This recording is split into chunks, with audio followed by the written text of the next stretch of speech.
born in the dark, molded by it. Welcome to episode 3 of Good Times, Noodle Salad. Who makes up these names? I haven't had much chance to record at home at the moment, just due to late shifts at work and early shifts colliding and such, so I'm just on my commute on the way back home. But thank you for clicking on this video. And welcome to episode 3. This time my guest is Harrison McCoy. I've very fond memories with Harrison. I met him when I was about 17 and had a particularly great year, a great experience when I was 18, just spending time with him and how rude, spending time with him and a group of friends, and that was just a fantastic year. So Haz and I talked quite a bit about Download Festival, particularly in 2013, great gigs like that. We talked also a bit about Avenged Sevenfold, just why they're one of our favourite bands and why they're so important now. Talked a bit about Marvel, DC, the eternal battle between Marvel and DC, and plenty more else actually. There's no one really around. Oh, that's a bit clearer. Right, that's a bit cooler. Thank you guys for checking this out. Stay tuned and hope you enjoy. Peace and love, my friends.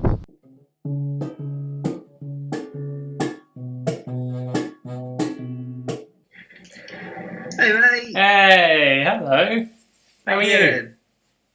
Yeah, I'm good. How are you? Yeah, not too bad, mate. Not too bad. Awesome. It's nice to see you. A minute. It's been nice while she sleeps poster. It's awesome, isn't it? Yeah. It's like the first thing I saw was like, oh. So how have you been? How are you doing at the moment? Yeah. I mean, to be fair, mate, it's not really much different. Besides working from home, not much has changed, so it's not been too bad. Yeah. What about you? Yeah. It's been I've been working throughout this time as well. Oh yeah. So it's been not much changed, I guess. Yeah. Do you have like any plans this year that you've had to cancel or anything like that? I actually had My Chemical Romance next week. Oh yeah, Milton Keynes. Was Yeah, it? the Milton Keynes one. Yeah, that was supposed to be happening. We were looking at doing. I had a stag do I was meant to be going to in the end of July. That's been, I mean, the wedding's been postponed anyway, so we were kind of like, well, let's just try and cancel the whole thing, like, not stress about it. Yeah. But yeah, like, and there was another stag do, but that was never actually planned, thankfully. So yeah, it's just been one of those where it's like just a few things. Yeah. It's not like hundreds of like holidays and stuff like that. Otherwise, that would have been a nightmare. But yeah, definitely. Yeah. I've done one of these with Ali already. Oh no way! Yeah. How's he doing? He's doing good. Yeah, he's doing really good. He's like, as soon as we started talking, he was just saying, "I'm going fucking mental. This is driving me crazy." Of course he was. Yeah. Of course he was. It's been ages since we've seen each other as well. I think it was I think it was the last time. It was a Download one year, I think, and we just sort of bumped into each other. Yeah, that was the last time I properly saw you, I think. Even though it wasn't for long, I think we only stood very brief chatting. But that was probably like 2016, probably. Yeah, that sounds about right. I don't think might be 2015. I haven't been to a festival in like a good few years now, so it's all a bit like they all blur into one. Yeah, don't they? Yeah, that's it. Yeah, I think it was 2016. I definitely went that year as well. But yeah, it was really cool because it was just like a moment that was like, yeah, we just hadn't seen each other for ages, so it was even though it was brief, it was nice. Yeah, definitely, yeah. And I was turning sort of 18, and then I think that's when I met you, and we were sort of hanging out in that group for a good couple of years, maybe, I want to say. I think, yeah, it was about 3 years, I'd say. all in Yeah, all. round about that. Yeah. Yeah, so it was. Yeah, it was good times, and like Ali was talking a bit about that as well, Yeah. and just saying, it does genuinely feel so long ago, but it's just where everyone kind of goes their separate ways, don't they? And work happens, and That's unfortunately it, isn't it? I Yeah. met you through Hannah, and then obviously when we split up, I hadn't really sort of didn't get to see. I didn't think we actually. To be fair, I don't think you like everybody kind of just separated, didn't it? It wasn't just me away from you guys. no, Everyone kind of distanced away. Everyone went off to uni or new job, and yeah, it's just how it was, I suppose. But yeah, exactly. I did see actually did see Rob about. I want to say it was Christmas time, but it might have been a bit before then. But I was out and I saw him, and we caught up for a good sort of half hour. And that was nice to see him again. And it's funny that you haven't seen someone in so many years, and then you just bump into someone, and it's like being back in them days again. You're just having to chat like old times, and it's so strange to sort of. When you say see you later, and then you look at it, you're like, that's so weird. Like, we haven't spoken in this amount of time. Yeah. And I don't feel like anything's different. Yeah, but it's nice when you can just start the conversation as if you were just talking yesterday, and it just kind of carries on from where it left off, sort of thing. Exactly. Yeah. It's so strange, but it's nice. It's definitely lovely. Like. Yeah, we did have a lot of good times, like back in that time, especially like the festivals were always fun, weren't they? Yeah, always, yeah. I still think of Ali in that like penguin onesie. That was just. Oh God, was that Reading 2012, wasn't it? Yeah, that was the first one I went to. Yeah. God. He had trench foot. Yeah, he probably did, didn't he? I was watching an episode earlier. Have you been watching like any of Batwoman that's on TV at the moment, or anything like that? No, not. I haven't seen any of Batwoman. No, nothing. To be honest with you, I've been a bit rubbish with TV at the moment. Like I've been trying to get to the end of Vikings at the moment. Been really enjoying that one. Yeah, that looks good. But yeah, no, I haven't seen. I'm a bit skeptical with DC films and TV because didn't want a Suicide Squad / Justice League and like that problem over and over again. I can't be dealing with. I ain't got time for it. Yeah, it's fair enough. I mean, I remember Suicide Squad was so disappointing because I was like really looking forward to it, and it was okay. Like it's fine, but it's not where you expect it to be. Yeah. I mean, I had issues with it. Yeah. I just I wasn't keen, and considering I was really hyped up for it at the time, but Yeah, I remember the trailer just being great for it, and that was released like a year before it actually came out as well. Yeah. So alarm bells should be ringing when they're telling you all this, how great it's going to be, and then they give you a year to get stewed up for it. I really liked Birds of Prey this year, though. I don't know if you've watched that one. I haven't. I've heard really good things about it, though. Yeah. And that's why I'm like, that's weird because it's DC. Why are people why are people liking this stuff? But they're like, no, actually, considering nobody went to see it, it's apparently quite a good film. So I will give it a go as soon as I get the chance to. Really, I don't know when it's going to be dropped on like Amazon or whatever. Yeah. But as soon as that is, I'll be down on that definitely. Yeah, I'd recommend it. Like it was, I went to see it at the cinema, and I was a bit skeptical because obviously Suicide Squad was kind of before it, and the trailer looks really good. But again, that was the same for Suicide Squad, so it was a bit up in the air. But as soon, like in the first 10 minutes, I just thought this is already better, and just when it finished, I was like, DC have done a good one. Yeah, they haven't quite been able to match Marvel, I suppose, at the moment. With I think they're going to have a long way to go before they do that. Marvel kind of caught lightning in the bottle with that one and managed to run the ball with it. Mm. Um, but yeah, like there's, I mean, don't get me wrong, there's some flashes of DC that's quite good. Controversial, I guess, but I do actually really like Ben Affleck as Batman, and I stick by it. You know, No, I thought he was really not good as well. yeah, as a character, I thought he was great. Mm. As how they wrote him and directed him, well, that's still to be debated. But I actually really liked Ben Affleck as well, Batfleck, I suppose. Affleck, yeah. But yeah, there was some good flashes to it, but if you pardon the pun. Yeah. But yeah, it's not quite the same. Definitely not quite the same. It's like this teaser that's just like a screen test of Robert Pattinson in the bat suit and stuff, and it does look pretty cool. It does look pretty cool. Yeah, yeah. I do try and avoid any spoilers or anything like that. It's so hard, but yeah, to go in without not knowing much.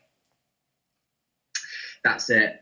I feel like if I just stay clear of all social media, but like, I mean, that whole stretch between Infinity War and Endgame, it was just like you just go off social media. I was like, the day it comes out, I probably was working, so I couldn't see it. So it was like nobody talked to me at all. Like I'm deleting the apps. I'm not touching this until I see it. Yeah. And then even like stay well clear because somebody's gonna like leak the script or something, and if they leak it, I'm gonna have to look at it because I can't help it.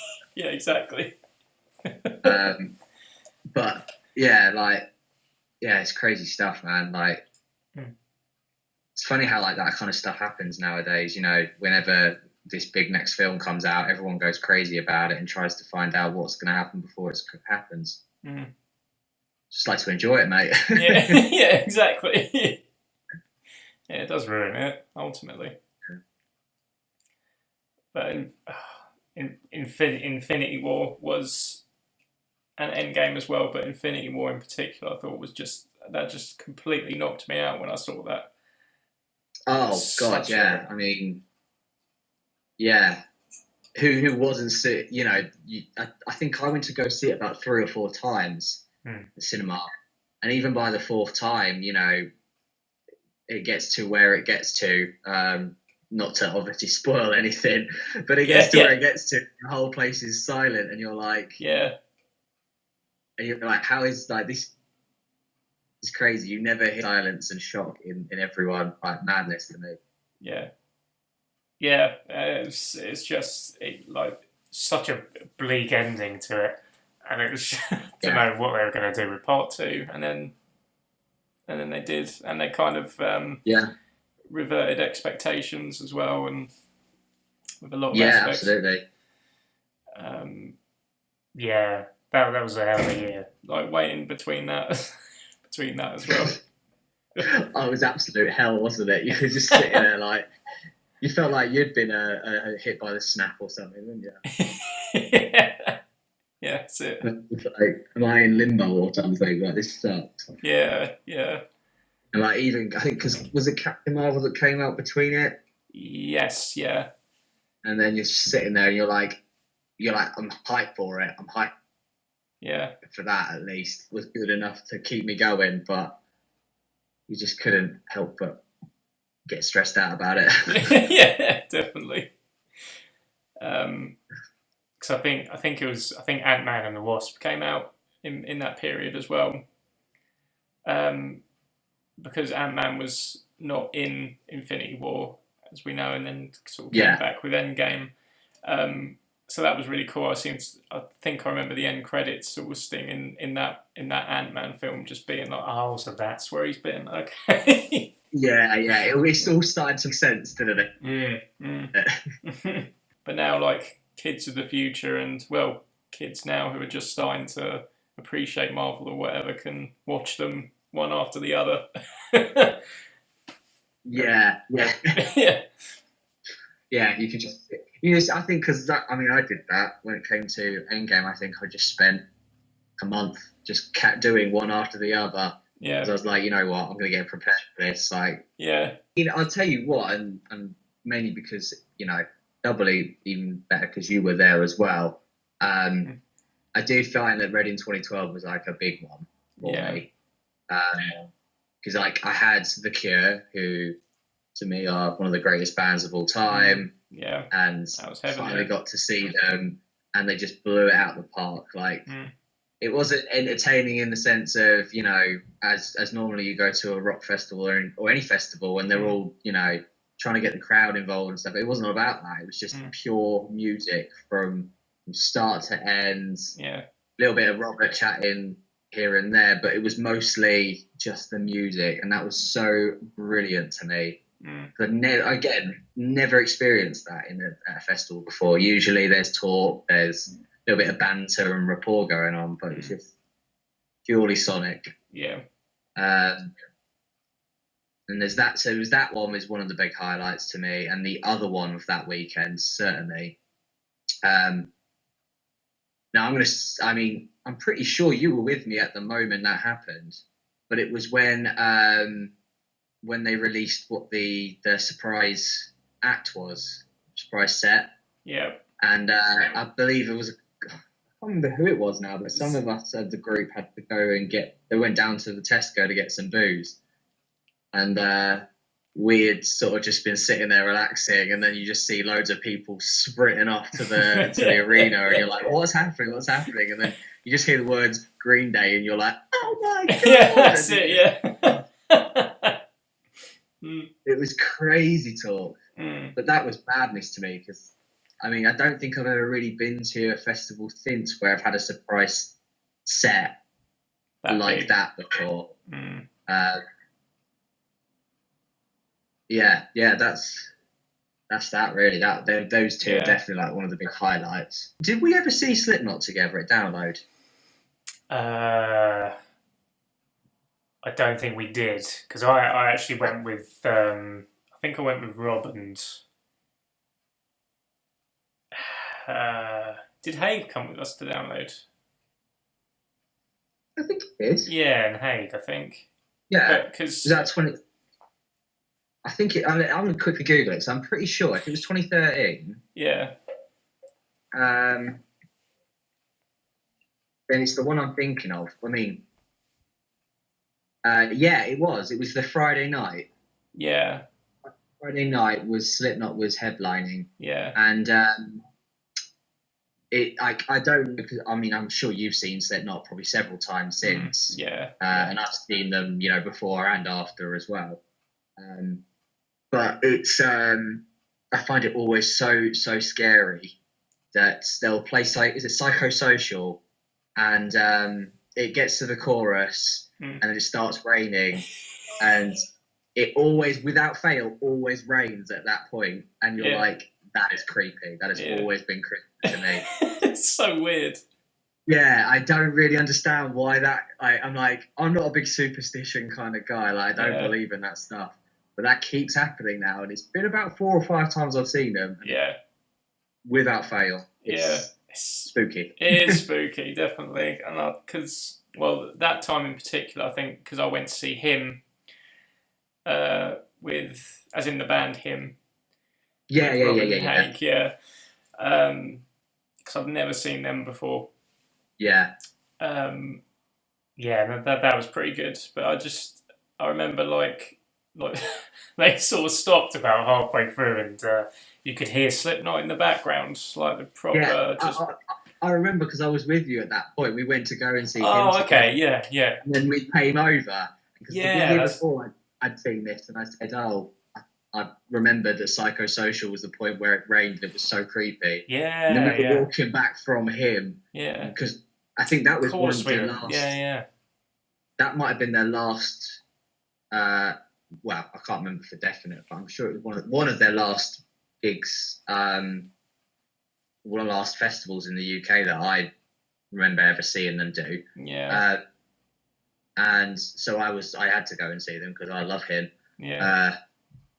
And then we got there, and I remember we got to that point, stood there, and they started playing it. It started raining, and just like, this is so weird. Yeah. It is pretty creepy. So they've done. I'm pretty sure at Sonisphere that happened as well, and Download when they played again, and Yeah.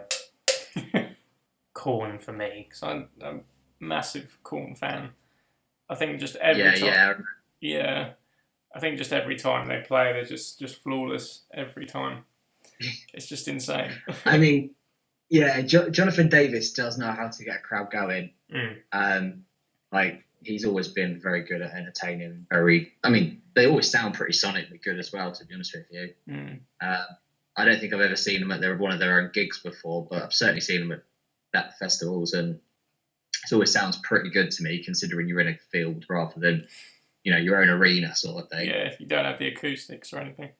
Exactly. Like, you have to admit, a festival always sounds 10 times worse than their own show. But if you can make it sound good, then you're doing something right, Yeah, definitely. I think talking about that, like sound at festivals, I mean, usually 9 times out of 10, it's pretty good. But I seem to remember, because that year we went to download Iron Maiden were headlining as well. Yeah. And I seem to remember their sound not being great from where we were. Yeah. I think. Yeah, I recall that. We were quite far back, but...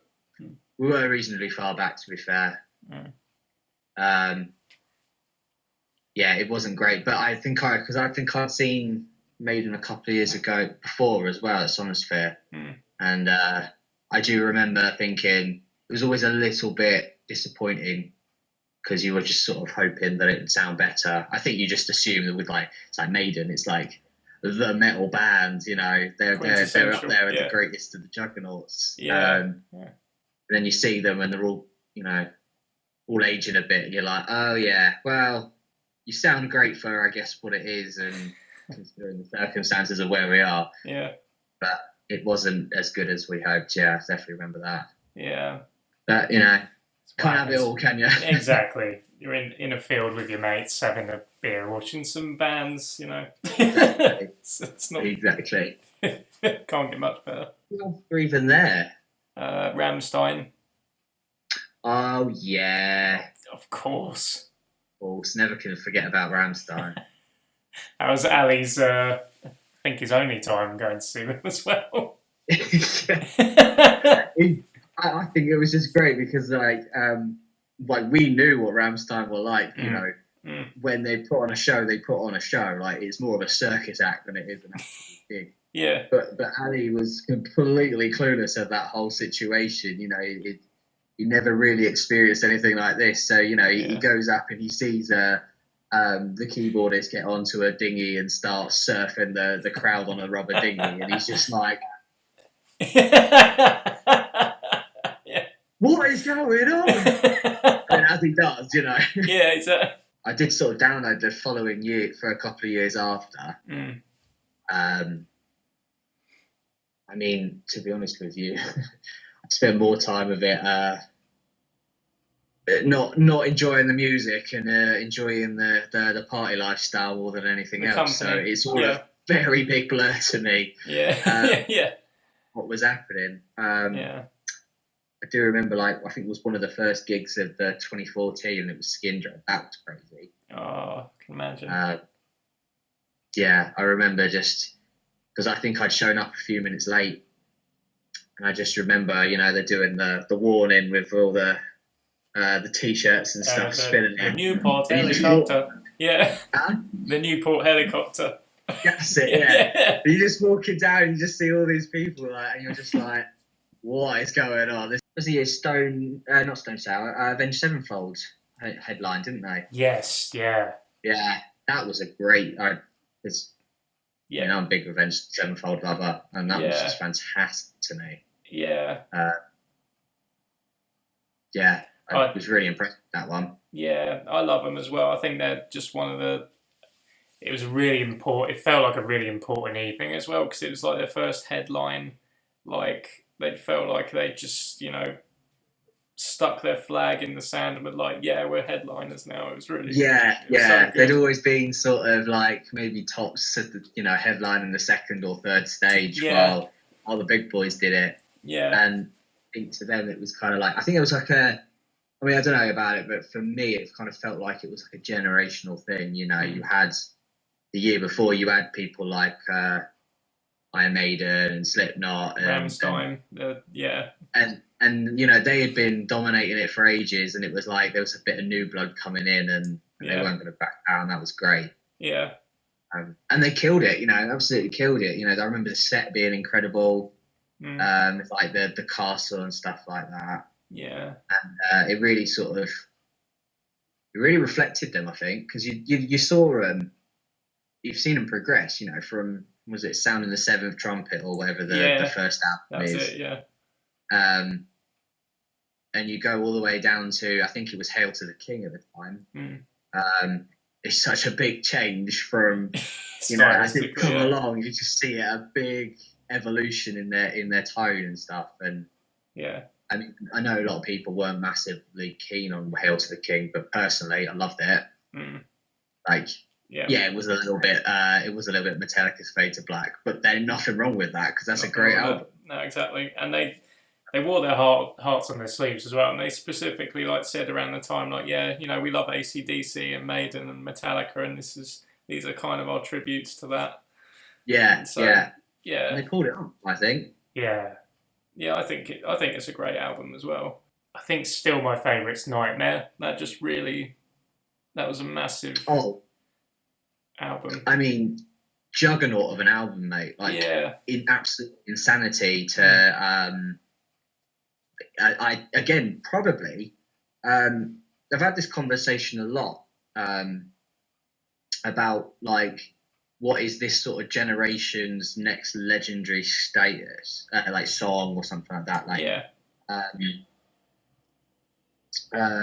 For example, what it's been quite a while. So I can't think of a more legendary song than say Bohemian Rhapsody.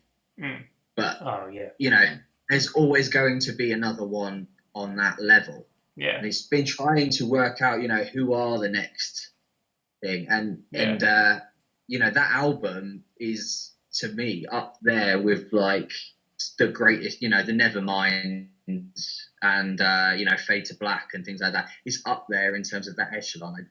It's a more modern classic, but it's still going to stand the test of time in my opinion. Yeah, absolutely. I think it was. I mean, even at the time, because obviously it was the passing of the Rev fairly. Yeah, exactly. It was a strange time for them, and to sort of do what they did when they did it was just incredible. Oh yeah.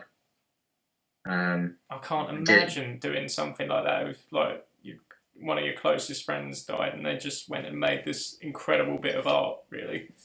Absolutely. Yeah. Absolutely. I mean, if you look at it as well, Slipknot had a very similar situation with Paul Gray going.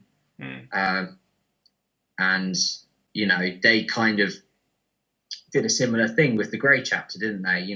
They kind of wrote this album and it was all very much, I mean, they called it the Grey Chapter, didn't they? So that's what it is. And a good album, don't get me wrong, fantastic album. Yeah. Not got the same impact that Nightmare had though, which... Yeah, I do agree with that, yeah. I mean, still some great album, but it's just not Nightmare. Yeah, that's it. And I think that's something that they can always, whether because Avenged have done a lot recently, and I don't think it's been quite the same as whether you still love them and I still enjoy the music just as much as I do with Nightmare at that point. But I'm sure the popularity's probably peaked a little bit and slowly falling. But they've always got that. They've always got Nightmare. Exactly. Standout album. Yeah. Exactly, and that's gonna hold them. And I think we saw them at that. When they were at that peak, which was great. Yeah. And it really felt like that moment. Yeah, definitely.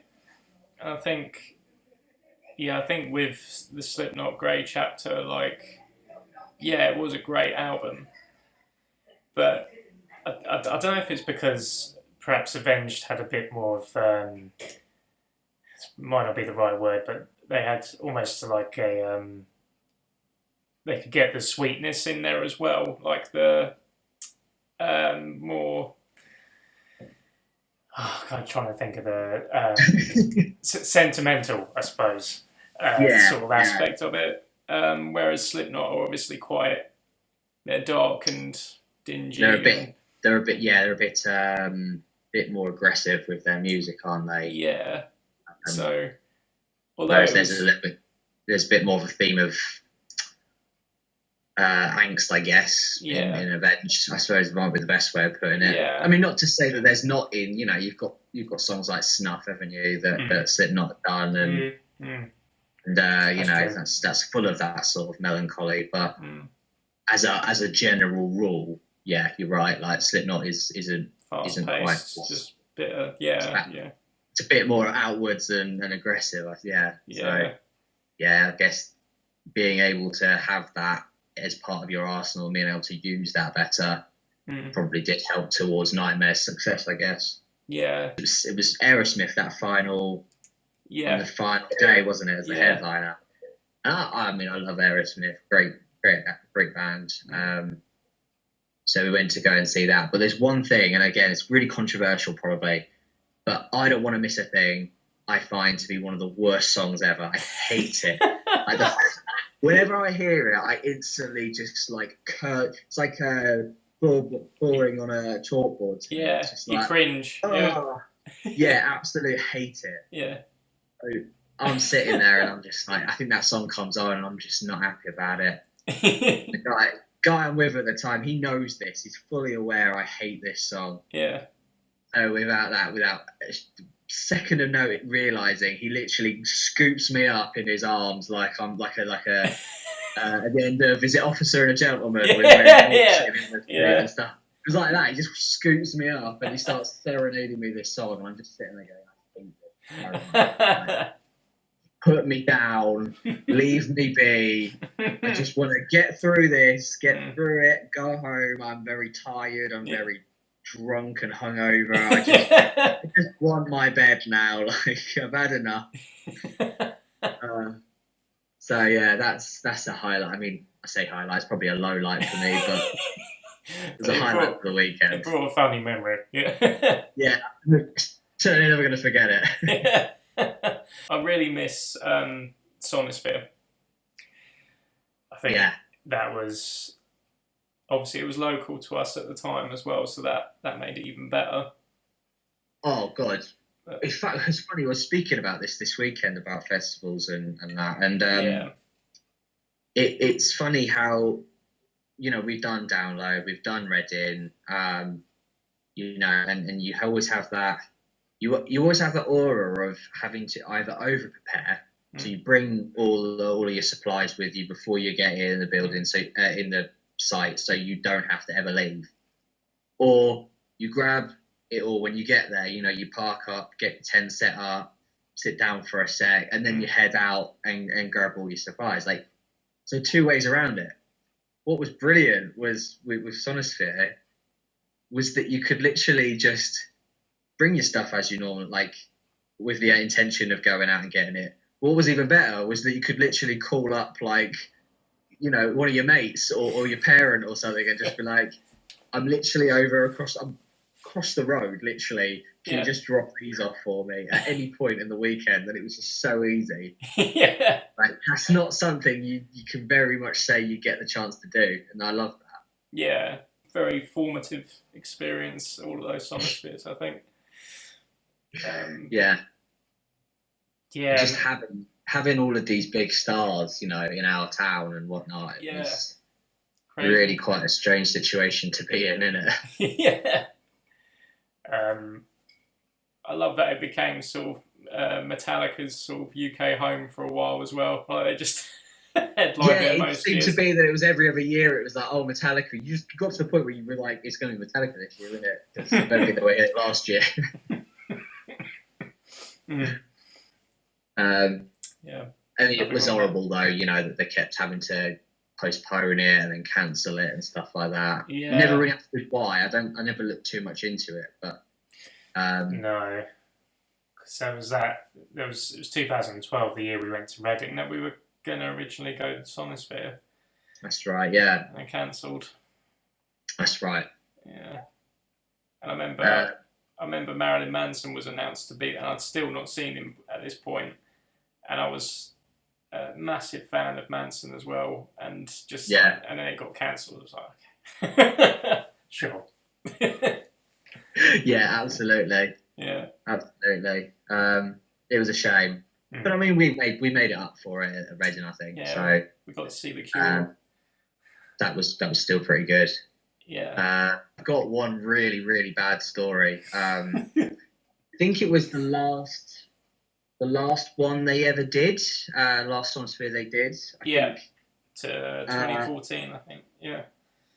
Yeah, could well have been. And it was Metallica on the Sunday night, and me and the friends we walked down to just sort of to stand sort of outside around it at one of the like pubs around there, just to give it a listen. Because we didn't buy tickets. I think we had plans or something, but we had the Sunday, so we thought, well, we'll just hang around, listen to the music at one of the locals and stuff like that. Yeah. We're doing that. We're a few in at this point, and we're kind of like, I remember it was a really hot day as well, absolutely scorcher.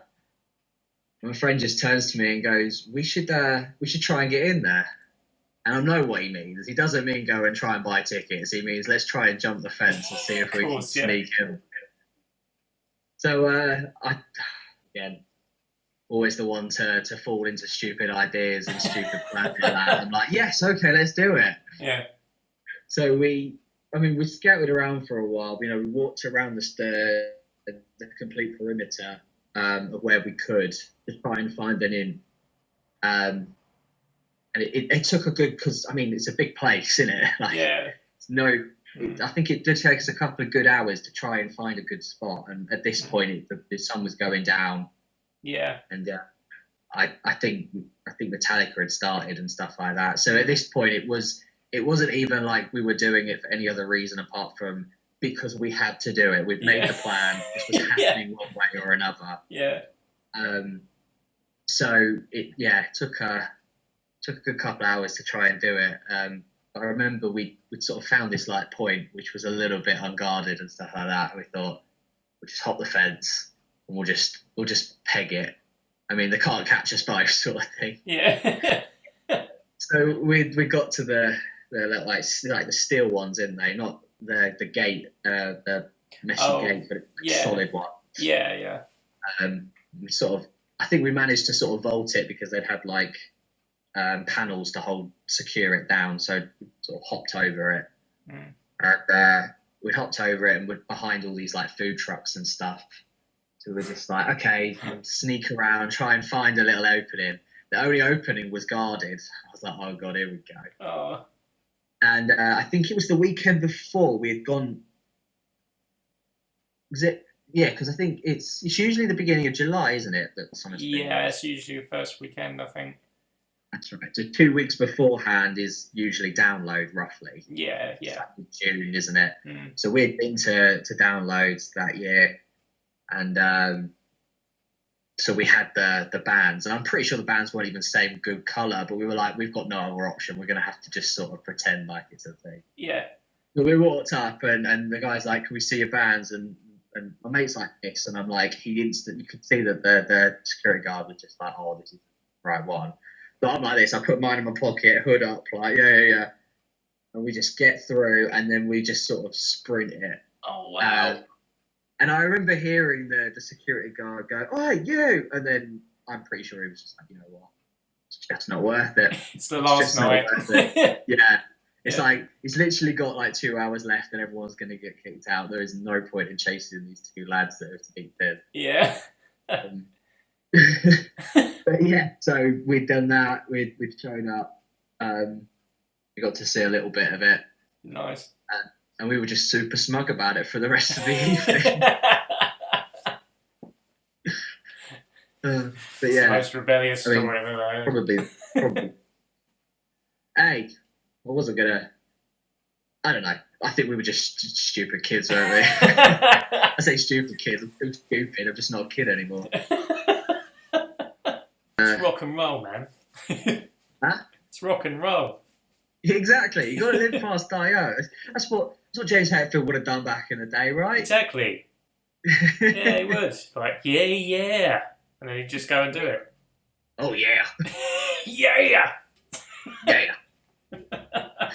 It was supposed to be Rage Against the Machine this year, wasn't it, Reading? Yeah, they were meant to be playing. Yeah.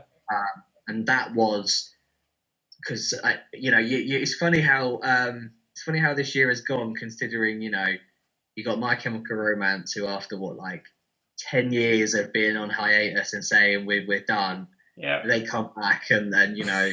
I remember Twitter going down. I remember my emo kid from 14 literally just screamed and just exploded out of me like something out of Alien.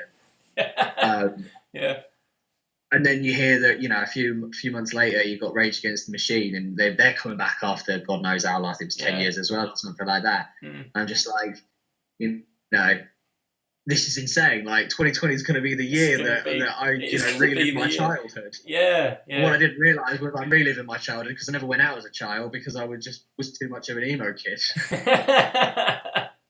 So in a way, it's kind of happened. It's either way. Yeah, so I was massively bummed out because we had plans we were like, Rage Against the Machine, have to go and see them. Bucket list band for me, absolutely. Yeah. And then of course that's been cancelled, so yeah. It's a shame.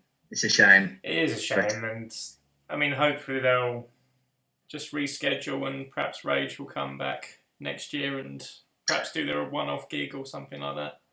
Hopefully. Yeah. Hopefully, yeah. I feel like right now they're kind of what they're singing about is kind of like in the forefront of everyone's mind at the moment. So it's kind of like, yeah, kind of need that sort of stuff. Yeah, exactly. Mitch and I I'd got tickets for Download this year as well. Oh, really? Which was meant to be last weekend. And I was so excited because System of a Down were headlining, and I still haven't seen them to this day. Yeah. So I was so excited, and then they got cancelled. Try and look at the positives. The amount of top quality artists at the moment that are probably sitting there at home writing Constantly, yeah. The insane amount of quality we're going to be getting over the next few years in terms of albums is just going to be off the chain. Yeah. I'm really excited for that more than anything else, because exactly. It's just going to be a great couple of years, and then they've all probably been sitting there on calls like this and jamming together to keep going, and so it's going to be just a fantastic it's going to be a fantastic few years for music everywhere, as well as the festivals and gigs and stuff like that. Cause I agree. It's going to be so tight. Yeah, definitely. It's going to be a few albums a year released from one band, probably. Exactly. Yeah. Probably get 10 from Cradle of Filth next year. They've just been working constantly. Absolutely. That's all good. Oh, thank you for doing this. Oh no, don't be silly, mate. It's been a laugh. It's been great catching up with you and seeing you again. I mean, I know that we do the odd chat here and there and that, but it's good to have a proper catch up. Nice. Definitely. And I think, especially once this is all over, it's got me thinking recently, and once this is all over, I've got to make a bit more of an effort to be social again and try and see people. So I think. Yeah, I'm very much in the same way as you, mate. I'd gone to a point where I was kind of taking my social life for granted a little bit, and I think everyone was. Following this, it's going to be a lot of making that time up and making use of it. Yeah, definitely. Absolutely. So as soon as this is over, we'll have to tie one on, mate, and I think so. Yeah, that sounds good, man. Out. Yeah, that'd be awesome. Cool, man. Yeah, thank you again. Anytime, mate. Anytime. It's been a laugh. I've enjoyed it. Yeah, definitely. Have a nice evening. Yeah, you too, buddy. Speak to you soon. Yeah, all the best, mate. You too. Bye.